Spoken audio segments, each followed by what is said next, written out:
venimos con aspectos prácticos específicamente de lo que vamos a encontrar en las planillas. De aquí en adelante, la información que nosotros vamos a encontrar a lo largo viene a ser específicamente, ya en profundidad, prácticamente estamos entrando en tema vertical, eh, con lo que es específicamente edad. Bien, estos temas comúnmente no los van a encontrar en absolutamente ningún lugar. Y la temática que tenemos propuesta para estos módulos finales, pues viene a ser más parte práctica, por un lado. Se acabaron chats, se acabaron de pronto las encuestas, esto, lo otro, sino que ya vamos quizás un poco más a la parte práctica. Y por otra parte, pues la información así de los videos y demás, pues ya va a ser algo específicamente que no lo van a encontrar en ningún otro lugar, sino netamente en el EDA. La venimos desarrollando específicamente porque a lo largo justamente de estas capacitaciones y en las evaluaciones y demás nos hemos dado cuenta que hace falta profundizar un poco más en el tema, como lo es en líneas vitales, niveles de impacto. Bien, porque hay confusión quizás en tema específicamente de niveles de impacto, que bueno, eso ya lo van a ver más adelante. Entremos con lo que son las líneas vitales como tal. Y pues el objetivo es que al final usted pueda entender, al finalizar justamente este módulo, pues pueda identificar las líneas vitales, qué son las líneas vitales, comprender justamente cuál es la importancia de la evaluación de las líneas vitales y entender las consecuencias de una mala, ya sea mala o la omisión en la evaluación correcta de las líneas vitales. Bien, hablemos de qué son justamente las líneas vitales. Como tal, lo que son las líneas vitales son todas las estructuras que benefician al ser humano, ¿sí? Que con el tiempo, con la tecnología, nos han permitido de una u otra forma obtener alguna ganancia y algún beneficio en cuanto a lo que es salud, un equilibrio físico, un equilibrio psicológico. Entonces, las líneas vitales son justamente todos aquellos elementos físicos que se desarrollan para el bienestar de la comunidad como tal. A ver, ¿y por qué es importante? Bueno, justamente lo acabamos de ver. La evaluación de las líneas vitales nos permite obtener un panorama adecuado en cuanto a lo que son las afectaciones en corto y en largo plazo. No es lo mismo que se caiga un poste de servicio de telecomunicaciones y que corte el suministro, en el caso justamente del servicio de telecomunicaciones, a que se caiga una torre de energía de alto voltaje, ¿sí? Porque una torre de energía de alto voltaje, lo más lógico es que va a generar una afectación ya sea en una zona o en toda una región. Son situaciones completamente diferentes, pero que terminan afectando grandemente a la comunidad. Bien, eh, comprender el panorama justamente de cada una de estas líneas vitales va a permitir entender cuál va a ser esa logística de la emergencia, la zona de ingreso y las posibles necesidades que vamos a solicitar o que vamos a necesitar, valga la redundancia, un poco más adelante. Bien, cuando nosotros tenemos claro cuáles son las líneas vitales, cuáles son las afectaciones justamente y cuáles son los daños que pueden tener las líneas vitales y por ende sus efectos, entonces vamos a comprender cuál es la logística específicamente que vamos a necesitar y cuál va a ser el tiempo que tome el desarrollo justamente de esta situación de emergencias, ¿sí? Hay muchas ocasiones en las que, como lo dije anteriormente, se cae una torre eléctrica, afecta a toda una región y los únicos que tienen la información adecuada en cuanto al tiempo es la empresa. No hay nadie más que tenga la información. No se tiene específicamente catalogado y no se caracteriza específicamente cuál es la cantidad de personas afectadas y cuáles son las afectaciones alternas. Si yo le pregunto a usted, ¿qué pasaría en este momento si a usted se le corta la luz y no puede quizás seguir viendo este video? Comúnmente lo están viendo desde el teléfono o desde el computador. Así que no hay no hay tanto problema en ese sentido. Ya cargó el video. Pero en cuanto a lo que es lo que usted tiene guardado, por ejemplo, en su nevera, en su heladera, en el refrigerador, eso va a cambiar considerablemente. Bien, entonces, ese tipo de cosas son importantes justamente y son afectaciones que van a ir ya sea a un corto o a un largo plazo. Y el tener en cuenta absolutamente todas esas consideraciones nos van a permitir obtener un panorama adecuado para saber cuál es el tiempo máximo que nos permite mantener un equilibrio en la emergencia antes de que también hayan afectaciones a nivel social, que ya de por sí existen en el momento de la emergencia, pero que pueden ir empeorando y puede ir exacerbando la situación, llegando a niveles de afectaciones sociales mucho más terribles. El problema en muchas de las ocasiones es que estas situaciones y todo lo que vengo hablando no se tiene en cuenta. Entonces, cuando esa información o esas cosas no se tienen en cuenta por parte de los equipos de primera respuesta o por parte de los directivos de justamente esos equipos de primera respuesta, pues es ahí donde vemos complicaciones a lo largo de una emergencia, ¿sí? El fallo de la comunicación entre los diferentes equipos, la fricción interinstitucional y adicionalmente, pues una prolongación en los tiempos en cuanto a lo que son los procedimientos de restablecer esa normalidad. Y lo que termina afectando directamente, pues en que las personas salgan a la calle, hayan disturbios y hayan situaciones de violencia social. Ahora, ¿cuáles son las líneas vitales en EDA? Hablemos de varias, por ejemplo, lo que es el agua y el alcantarillado.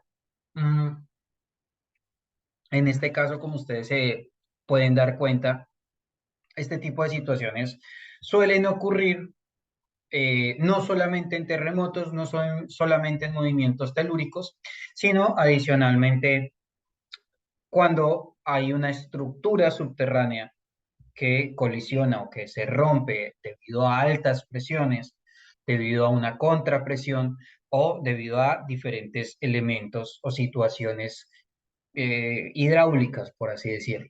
Es importante también tener en cuenta ese tipo de riesgos en las planillas.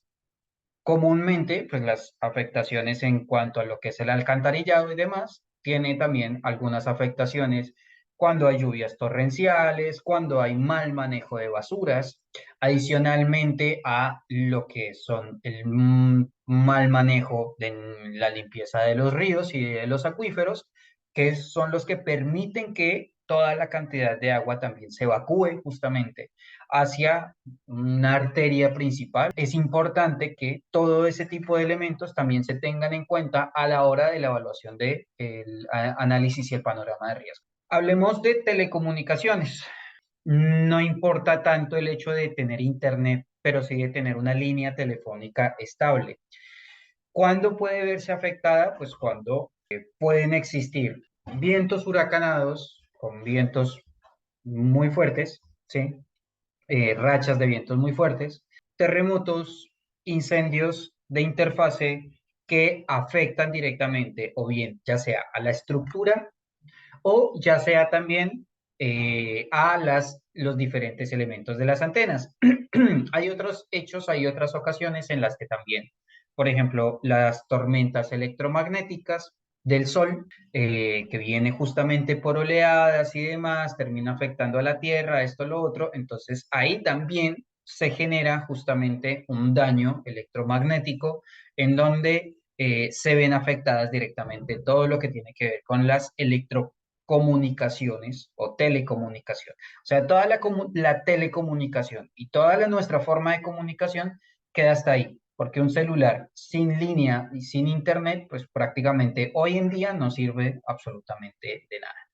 En cuanto a lo que son transportes terrestres, la mayoría de las ocasiones nosotros debemos tener en cuenta también lo que es la línea de ingreso y la línea de evacuación a nivel terrestre para las personas, para absolutamente todos los equipos de emergencia que pueden ingresar y demás. Esas evaluaciones son súper importantes justamente porque nos permiten no solamente saber el nivel de impacto que nosotros tenemos, tengamos en cuenta y partamos de un principio, y es que el 90% de los elementos que nosotros tenemos al día, ¿sí? que usted ve alrededor suyo, fue traído por tierra. Combustible, elementos que tienen el hogar, absolutamente todo esto fue traído por tierra, ¿sí? Fue traído por un medio terrestre. Entonces, cuando se afecta esa línea terrestre, el primer problema que vamos a tener es un corte automáticamente en todos los suministros. Bien, tanto de ayuda humanitaria, inclusive en el egreso de las personas cuando necesitamos realizar evacuaciones. Las líneas terrestres o los transportes terrestres son uno de los primeros elementos que nosotros tenemos que visualizar.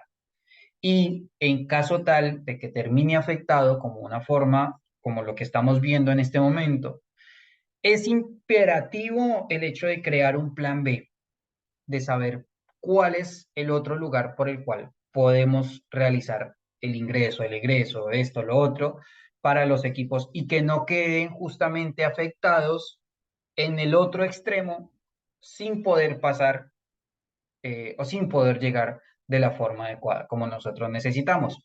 Adicional, tengamos en cuenta otra cosa, y es que en los transportes terrestres, comúnmente alternos a ellos, pueden pasar oleoductos o gasoductos. Bien, es común al día de hoy que pasen este tipo de elementos. Este tipo de transportes comúnmente nosotros no los vamos a ver en las planillas SEDAN, pero sí es importante que estén ingresadas en las planillas de la evaluación de riesgos, en ese panorama específicamente, ¿sí? Entonces, vamos a recordar justamente cómo entra el EDAN de forma adecuada en todo este proceso. El proceso del EDAN tiene que interactuar directamente en la gestión integral de riesgo. Número uno. Número dos, obtener los datos de cuáles son los riesgos intrínsecos y cuáles son los riesgos ordinarios para poder obtener la cantidad de preguntas y de variables adecuadas y de esta forma obtenerlas en planillas, ¿sí? Y de esa forma, finalmente, obtener los datos. ¿A qué voy? Que si yo voy por la carretera y estoy realizando un panorama de riesgos, voy a visualizar si tengo oleoductos, tengo gasoductos o tengo otro tipo de ducto alterno a la vía. Porque comúnmente cuando pasan este tipo de situaciones que nosotros estamos viendo en la foto, pueden verse afectadas también o pueden verse afectados este tipo de conductos o ese tipo de ducto. Por tanto, no solamente vamos a tener una afectación en cuanto a lo que es el transporte terrestre, sino adicionalmente, no solamente en el suministro de energía, como vendría a ser el caso de un gasoducto, sino también una afectación del medio ambiente, si es un oleoducto, ¿sí? O si es otro tipo de elemento el que se está transportando por ese ducto, que no es natural. Supongamos que puede llegar a ser agua, listo, se inunda la zona o una pequeña zona, pero no es lo mismo que salga agua a que salga petróleo, que es completamente diferente.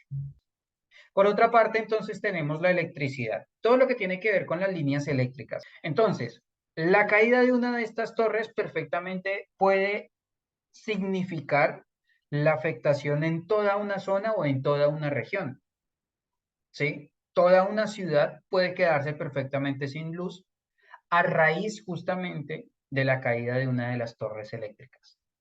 Entonces, acá justamente nosotros tenemos que obtener los datos de forma adecuada. Ahora, quizás no se caiga necesariamente la torre eléctrica como tal, pero sí un poste, sí un transformador, elementos que pueden llegar a justamente generar un cambio bastante grande, ya sea en una zona en específico que termine siendo o que se termine viendo completamente afectada. Y por otra parte, tenemos lo que es la evaluación de estructuras físicas o edilicias. Si ustedes lo ven como tal, en los elementos alternos de las líneas vitales solamente van a encontrar esta electricidad. Pero, ¿por qué es importante realizar evaluaciones de estructuras físicas o edilicias dentro de las líneas vitales? Pues muy simple, si se me cae un edificio, lo más lógico es que va a terminar afectando grandemente. Si tiene una antena de telecomunicaciones, si tiene, que lo más lógico que sí va a tener son postes, líneas de electricidad alternos, eh, tubos de gas, de agua y de alcantarillado, pues lo más lógico es que todos esos elementos se van a ver afectados. Entonces, es importante también adecuar dentro de lo que son las líneas vitales la evaluación de estructuras físicas o edilicias. Adicionalmente, que si se me cae un edificio, pues lo más lógico, como ustedes lo ven acá en este caso, vamos a encontrar también una zona, ya sea de evacuación, una línea terrestre afectada, ¿sí? Y si esto es una avenida principal, en donde comúnmente pasan los vehículos de emergencia o es un corredor de emergencia, pues ya está taponado. Por ende, voy a necesitar generar un cambio, un plan B en el recorrido, en el pasillo de emergencias, ya sea de la ciudad o sea de una región en específico. Entonces, las evaluaciones de estructuras físicas o edilicias es importante verlas adicionalmente. Y por otra parte, muchas personas piensan que las estructuras físicas o edilicias, o sea, como tal las estructuras físicas, corresponden simplemente a los edificios o las casas, ¿sí? Una arquitectura elevada. Pero resulta que también podríamos visualizar, por ejemplo, postes, ¿sí? Podemos incluirlos en las estructuras físicas. Y que también, si un poste se cae hacia una avenida, hacia una calle principal, inclusive hacia una calle normal, pues lo más lógico es que terminaría afectando también, ya sea en forma de telecomunicaciones o líneas eléctricas a una región, a una casa, a una zona en específico. Entonces, esas evaluaciones también tienen que ser integradas en el panorama de riesgos de una forma específica. Bien, ¿cuáles son los lugares con mayor prioridad para evaluar? En principio, nosotros tenemos lo que son los hospitales, salas maternales y colegios, ancianatos, lugares y centros de acopio, como lo son coliseos, estadios cubiertos, centros de convenciones, iglesias y edificios o oficinas públicas. Tengamos en cuenta también que estos lugares son estructuras físicas, ¿sí? Y que por tanto también se ven afectadas por el evento. Entonces, antes, por más que yo diga que son lugares de acopio o son centros de acopio, antes de enviar a las personas a resguardarse en esos lugares, ¿y por qué lo pongo entre comillas? Porque si los envío a que se resguarde, finalmente el coliseo está con un riesgo de colapso y yo no lo evalué antes de mandar a las personas, pues estoy mandando, o sea, estoy sacando de un riesgo a las personas, a la comunidad como tal, para ir a ponerla directamente en otro riesgo que puede llegar a ser peor inclusive, ¿sí? Porque no voy a tener una familia o dos familias, voy a tener miles de familias o cientos de familias. Bien, ya acordémonos que el tema de evacuación no es solamente hombres, mujeres y niños. Ya cuando hablamos de los temas de evacuación, estamos hablando de la familia, el núcleo familiar o el conjunto familiar tiene que movilizarse en conjunto. Bien, ya es algo intrínseco. Hoy en día ya no podemos hablar de pabellón específicamente de mujeres, pabellón específicamente de hombres, salvo que estén solteros, pueden tomar justamente la decisión. Y por otra parte, debemos tener en cuenta también las perspectivas de género en cuanto a lo que son los procedimientos de evacuación, en cuanto a lo que es los centros de acopio y los lugares en ese sentido, en donde estas personas pueden tomar específicamente la decisión. Pero eso basado en las normativas de la zona o del lugar. No porque yo lo esté diciendo, significa que tiene sí o sí que ser así. Eso es un proceso que se debe tener en cuenta con las normativas, con las leyes adecuadas justamente para ese tipo de situaciones. Y por último, lo que son los edificios y las oficinas. Vamos a mirar recomendaciones adicionales para el manejo del personal, eh, porque es súper importante justamente algo que tiene que ver con esto, con los lugares con mayor prioridad a evaluar. Bien, primero lo que son las recomendaciones adicionales para el manejo del personal. Primero, en caso de falta de personal profesional, le dan derive lo primero que tiene que hacer, evaluación de lugares con mayor prioridad. O sea, ¿qué pasa? Evento, supongamos, un sismo, ¿sí? Bastante fuerte, ya listo, considerado como terremoto con una escala Mercalli de 8. Entonces, lo vamos a, no tengo la cantidad de suficiente de personal, lo primero que voy a hacer es derivar a mi personal. Al poco que tengo que está disponible, lo voy a derivar automáticamente a los lugares con mayor prioridad a evaluar.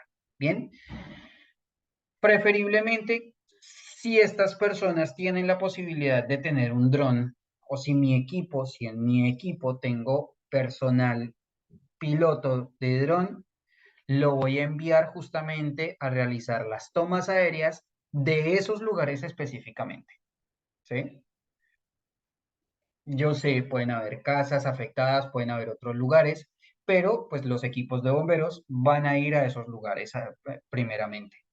¿Sí? Y el personal, el comandante del incidente, pues tiene que empezar a realizar la derivación a medida que usted va recogiendo toda la información de las afectaciones principales y demás.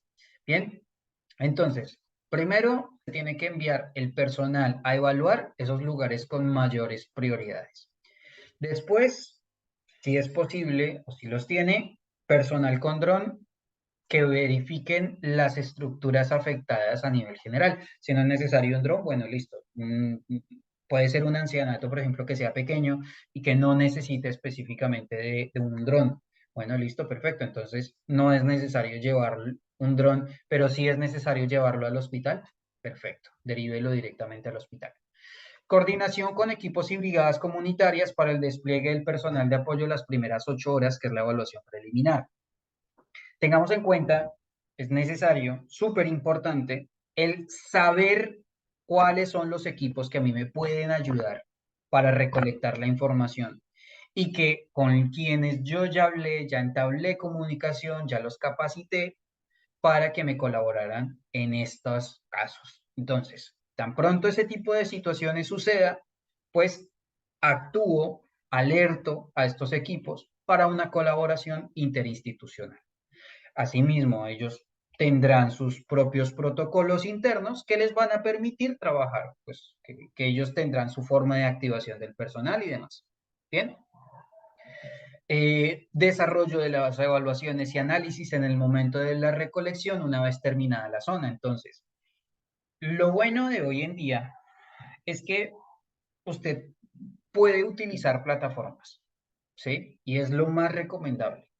¿Por qué? Porque mientras el personal está en campo relevando datos con su teléfono, esos datos que va relevando automáticamente le van a llegar a usted. Caso contrario, que si yo utilizo un medio físico, en donde por hojita y por planilla voy llenando los datos, hasta que ese personal no termine y vaya hasta la base y le lleve esos datos, va a tener usted la posibilidad de leerlos, de sacar un análisis, una conclusión, verificar las prioridades, saber cuáles son las zonas más afectadas y demás. Otro de los beneficios justamente de utilizar una plataforma es que los sistemas los puede adecuar automáticamente para que usted le brinden las estadísticas rápidamente, ¿sí? O sea, usted, por ejemplo, con Google Forms, usted puede crear una planilla rápida y enviarlas al personal. Con rápida, y lo dejo muy claro, con rápida no significa que en el momento. Una planilla de DAN que se realiza en el momento de la emergencia es una planilla con falencias, y es una planilla hecha a lo rápido, y es una planilla, es como utilizar la misma planilla EDAN en el momento, esa planilla EDAN 2008, que la vamos a ver en las planillas, y vamos a ver los pros y los contras de utilizar esa planilla, que no es recomendable, ¿sí? No es recomendable utilizar esa planilla, ya lo vamos a ver. Pero es lo mismo, porque los datos son globales y no voy a tener información adecuada. Entonces, la creación de las planillas tiene que ser antes del evento, de acuerdo al panorama de riesgos, con los riesgos intrínsecos de las zonas. ¿Ok? Uf, es que me da de todo cuando hablo de ese tema. Me da mucha bronca porque no lo hacen. Y entonces, en el momento en el que suceden las emergencias, están hablando cualquier cosa, están diciendo, están mandando datos a lo loco. En Argentina se le llama eso mandar fruta. Mandan fruta, dicen, no, son 60 árboles nomás. ¡Ah! ¡Qué bronca! Bueno, identifique las zonas con mayor afectación y derive más personal para obtener datos objetivos.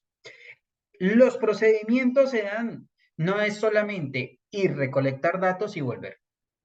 Los procedimientos se dan es mandar al personal que evalúe la zona, verifique, brinde prioridades, reevalúe, verifique, mire qué hace falta, y es una comunicación constante con el coordinador general, quien es el que está al lado del comandante del incidente y quien es quien toma las determinaciones en el momento que ojalá sean buenas para mandar los elementos adecuados, la logística adecuada, el personal adecuado a esos lugares con mayor prioridad emitidos por el equipo EDAN o EDAP, porque hoy en día ya estamos hablando de EDAP, evaluación de daños y análisis de prioridades. Cuando hablamos de prioridades estamos hablando intrínsecamente de las necesidades, pero les estoy dando un nivel de prioridad. Cuando hablo solamente de necesidades es como, bueno, necesito algo. Cuando hablo de prioridades, ya estoy estableciendo un régimen, estoy estableciendo un protocolo y estoy haciendo algo un poquito más organizado que en vez de hablar solamente de las necesidades. Bien, identifique entonces la zona con mayor afectación y mande gente más para ese lado. Si yo sé que hay una zona específicamente más afectada por inundaciones, voy a mandar más gente allá y verificar y que las otras personas vayan y verifiquen otras zonas que también pueden ser nuevas, por así decirlo, en cuanto a lo que son las inundaciones o que no tienen un nivel tanto plano, por así decirlo, o muy bajo sobre los otros niveles que no necesariamente se van a inundar, pero que puede que pase. Puede que pase porque tenemos problemas de basuras en la zona, porque justo estamos en temporada de, pongámosle, otoño, ¿sí? Que en Latinoamérica, perdón, hacia Colombia, Ecuador, Perú, Venezuela y bueno, esas zonas cercanas relativamente al Ecuador, pues no tienen ese tipo de inconvenientes, pero sí tienen muchos problemas de basuras y de recolección. Pero en el caso, por ejemplo, de Argentina, Chile, Uruguay, que sí pasa, en parte de Brasil, que sí pasa que tenemos una temporada de primavera, otoño, verano, invierno. Entonces, el otoño comúnmente cae una gran cantidad de hojas, tapa las cañerías, tapa los alcantarillados y todo lo que es el sistema de aguas servidas genera taponamientos, haciendo automáticamente que se inunde en lugares en donde comúnmente no se inunda. Bien, y aquí finalmente tenemos un protocolo, que es el trabajo de DAN. Hablamos de dos aspectos específicos. Cuando hay personal suficiente y cuando no hay personal suficiente, ya estamos terminando. Cuando hay personal suficiente, automáticamente, o sea, cuando no hay personal suficiente, perdón, automáticamente yo voy a lo que es la selección y zona de recorrido acuerdo a la cantidad de personas que tengo, ¿sí? Pero ¿qué es lo que voy a hacer automáticamente? Lo primero que voy a hacer es evaluar los lugares con mayor prioridad. Bien, es lo primero que yo voy a hacer. Mando a la gente a que vaya y verifique justamente a esos lugares de mayor prioridad. Y cuando tengo personal suficiente, pues realizo justamente una selección de recorrido, una selección de zonas y recorridos, coordinador su equipo, coordinador su equipo, coordinador su equipo, coordinador su equipo, vayan y trabajen en las zonas, mientras que yo ya tengo trabajando a otro personal justamente encargado de realizar las evaluaciones de esos lugares con mayor prioridad. Bien, o sea, siempre va a ser, primero, la evaluación de los lugares con mayor prioridad. Allá ya tengo que tener un equipo. Tan pronto está sucediendo el incidente o tan pronto sucedió el incidente, allá ya tiene que estar un equipo evaluando. Y una vez que vayan llegando el resto de personas, listo, equipo, coordinador equipo, zona, coordinador equipo, zona. Automáticamente la zona ya debe tener un recorrido específico. No es, bueno, se va a ir por acá, se va a mover por allí, le va a dar la vuelta acá, le da la vuelta a la esquina, gira por acá. No, ya eso tuvo que haber sido anteriormente establecido. El personal ya lo tiene que saber y en caso de que no lo sepa, un protocolo escrito que diga, papá, usted se tiene que mover para acá, para acá, para acá, para acá. Tiene que hacer este recorrido, verifique aquí, aquí, aquí y aquí. ¿Sí? Con los riesgos específicamente de la zona.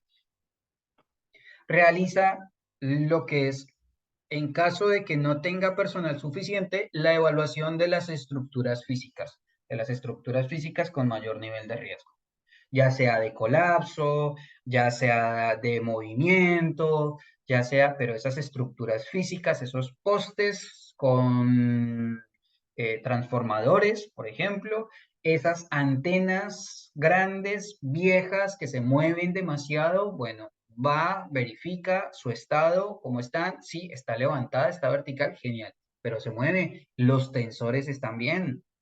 Entonces, toda esa información es importante porque van a tranquilizar, van a bajar un poco el nivel de estrés y no va a ser de un momento a otro lo que suele pasar en la mitad de la emergencia. ¡Ah! Se nos cayó la torre. Dios mío. Y ahora mandar al poco personal que tengo trabajando en otras zonas a que vaya y trabaje justamente ahí en ese lugar y el resto de la ciudad queda completamente desprotegido porque no sé qué fue lo que sucedió con la antena. Entonces, como no sé qué pasó con la antena, pues directamente me toca sacar a todo el mundo, mandarlo para allá y empezar a hacer maromas con el personal porque no tenía ningún protocolo de trabajo previo. Cuando tengo el personal suficiente, las líneas vitales, incluidas las estructuras físicas. ¿Sí? Entonces, como yo ya tengo las zonas, la gente va realizando la evaluación por su zona y adicionalmente tiene que poner un hincapié, por así decirlo, un énfasis en la evaluación de esa zona, perdón, de esa estructura física. Entonces, tenemos lo que son las evaluaciones generales, que la evaluación general puede ser tomada por dron o las evaluaciones específicas. Recordemos que, por ejemplo, si tengo vientos huracanados, pues no voy a mandar a volar un dron porque lo más lógico es que se me va a perder automáticamente. ¿Sí? Si tengo situaciones de tormentas eléctricas, lluvias torrenciales y demás, va a ser muy complicado que me vuele un dron. Ahora, si la situación es, por ejemplo, de un terremoto o de otro tipo de situaciones, de inundación, por ejemplo, pero que yo ya no tengo un riesgo ambiental específico, bueno, puedo mandar un dron. Bien, y por otra parte, pues lo que son las evaluaciones específicas, que es prácticamente el cara a cara, el personal en el lugar específicamente.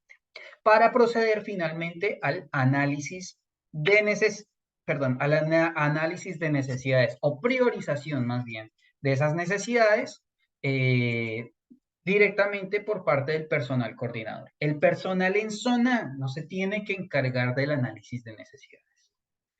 ¿Sí? Eso lo tiene que organizar el personal coordinador. Si hay un comité de análisis de necesidades, tanto mejor. sino entre los mismos directivos de la situación de emergencias, son quienes deben tomar la decisión o las decisiones respectivas en cada una de las situaciones. Bien, mi gente, esta es la parte de líneas vitales. Espero que les haya servido. Espero que tengan una buena jornada y nos estaremos viendo en un próximo video en donde vamos a hablar un poquito más acerca de zonas de impacto. Fuerte abrazo. Nos